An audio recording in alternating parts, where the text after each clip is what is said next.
Don't sleep on them, bros. Seriously, they're a sleeping giant. The giant is deaf and blind, but at the end of the day, a giant is a giant. But I digress. Switzerland, home of the can't be bothered. Good morning, ladies and gents, and welcome to another episode of Coffee Chronicles. I'm your host, JVP. Man, check this out. If this is your first time on Coffee Chronicles, I want to let you know that we're just a couple of random dudes who like to talk about random stuff that interests us. Because trust, we just love sharing information. And if that sounds interesting to you, please invite the like button to an expensive dinner date. And when it comes time to pay, use their phone to Venmo the restaurant for meal and tip. Hey, I said meal and tip. Don't get it twisted, alright? Yo, we gotta talk about this 3D printed implant. Let's say you're not ready for super strength or man-made tech infused body parts, which I don't know why you wouldn't be. Like wait, what? Anyway, here's a cool company doing helpful work. The company Osteopore International has developed, in collaboration with UMC, a 3D printed cage that prevents leg amputations in patients with severe lower leg fractures. The 3D printed cage helps a patient regenerate new bone cells and has been successfully designed and implanted in its first patients in the Netherlands. Manufactured in Singapore and developed in Osteopore's proprietary 3D printing materials and technology. The cage is made up of biodegradable materials and is customized based on a CT scan of the patient's lower leg. This 3D print cage stimulates the patient's new bone cells to grow within it. Eventually, it breaks down into water and carbon dioxide and is replaced by the patient's own regrowth bone tissue. So, if you're dead set on holding on to your current body parts, these are the guys to follow.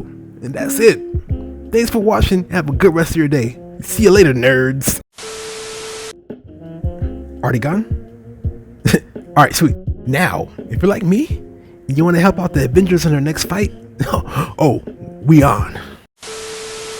Yo, we gotta talk about this next gen prosthetic, specifically a hip implant.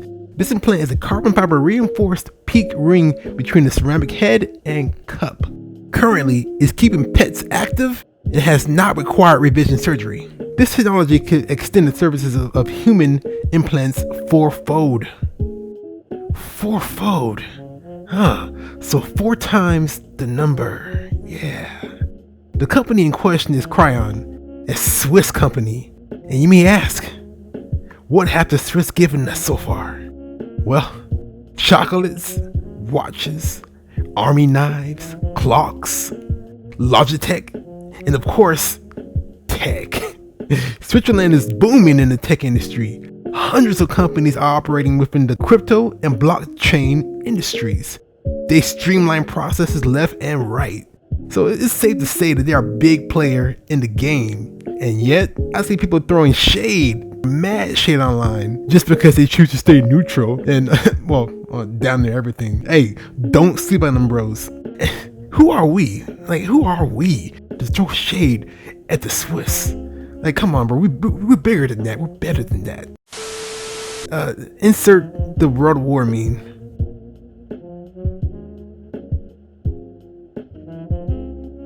I'll put the next one.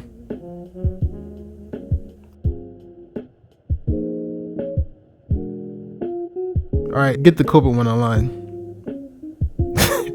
Don't sleep on them, bros. Seriously, they're a sleeping giant. The giant is deaf and blind, but at the end of the day, a giant is a giant. But I digress. Switzerland, home of the can't be bothered.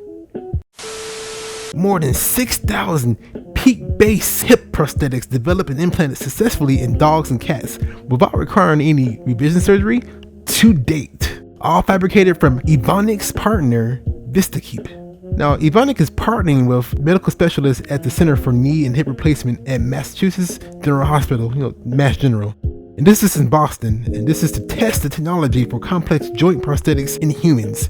The research could significantly extend the service life of these implants. Inlays, or better known as friction partners, between the head and cup of the hip implant anchored to the bone are a weak link in conventional hip implants, according to Evonik. And according to them, peak-based implants can withstand even extreme physical stress, such as during sports, very well. And this is quoted by the CEO of Kryo. This application has only been used for pets so far, but I think y'all can see where I'm headed with this. Bucky. No, we need a metal arm. This is not up for discussion. Wakanda's moving too slow in real life. I think we can all agree on that, right? Yeah, right? Yeah. They also said, we are looking into the use of VistaKeep in human joint prosthetics to improve the quality of life for patients. And I think this is Mark Kimball. This is the head of medical assistance market segment at Evonik. For example, we have learned to understand PEEK as a material component in the complex joint prosthetic systems that can be integrated into existing technologies according to the modular principle. It's on the way, bros. We getting there. We gotta talk about Neuralink.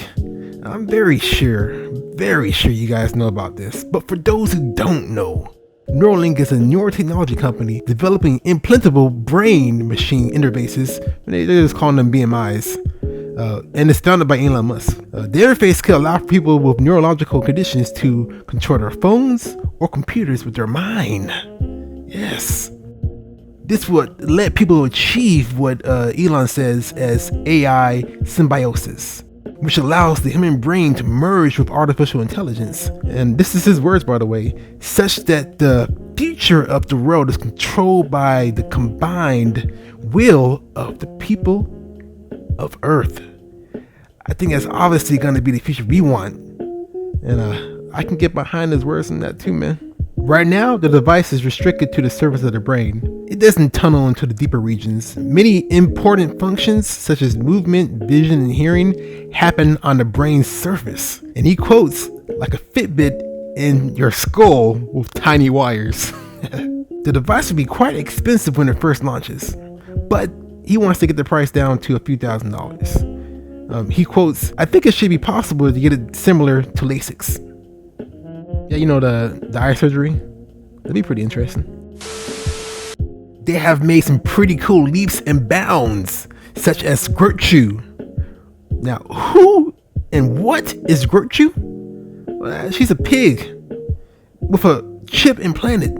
Now, I'm gonna let the pros describe this because I'm not qualified to speak on it. Play the video.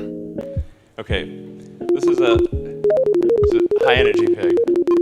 All right, Gertrude, thanks for coming out.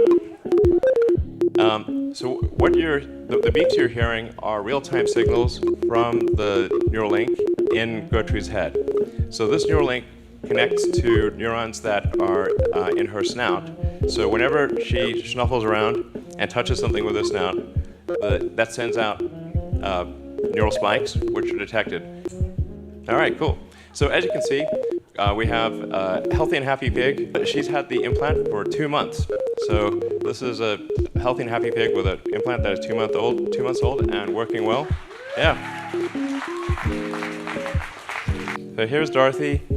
And in the case of Dorothy, Dorothy used to have an implant, and then we removed the implant. So this is a very important thing to demonstrate is reversibility. Also, as of April of this year, 2021, a chip was implanted on a monkey named Pager, I think that's what it's called. And the monkey is able to play ping pong with his mind. And they coined a new term. It's called mind pong. Again, I'm gonna let the pros take over and describe the process. Play the video. This is Pager. He's a 9-year-old macaque who had a Neuralink placed in each side of his brain about 6 weeks ago. He's learned to interact with a computer for a tasty banana smoothie delivered through a straw. The links record from more than 2,000 electrodes implanted in the regions of Pager's motor cortex that coordinate hand and arm movements. Neurons in this region modulate their activity with intended hand movement. For example, some might become more active when he moves his hand up, and others when he moves it to the right. By recording from many neurons and feeding their activity into a decoder algorithm, we are able to predict Page's intended hand movements in real time. One of the things the Neuralinks allow Pager to do is to play his favourite video game, Pong. To control his paddle on the right side of the screen, Pager simply thinks about moving his hand up or down. We've removed the joystick altogether. As you can see, Pager is amazingly good at mind Pong. He's focused, and he's playing entirely of his own volition. It's not magic. The reason Neuralink works is because it's recording and decoding electrical signals from the brain. The device hasn't been tested in humans just yet, although the US Food and Drug Administration has designated it a breakthrough device. Now, imagine all three of these tech and processes applied to the human body after being fully developed. Yeah. Oh, you guessed it. I'm thinking the same thing too. Super soldier. We're getting super close to badassery, beyond the likes no one in our time has ever seen before. So, start saving your pennies, start saving your dimes. We going in, bros. We going in. Hey, listen. If you stayed this long, like long enough to hear this, we appreciate you and we love you. Make sure to smash that subscribe button and post notifications to catch more of our random thoughts and other videos. We're still working on other videos about car design, portfolio prep, and job hunting, etc., etc. So stay tuned. This has been Coffee Chronicles with your host, JVP, and we out. Peace.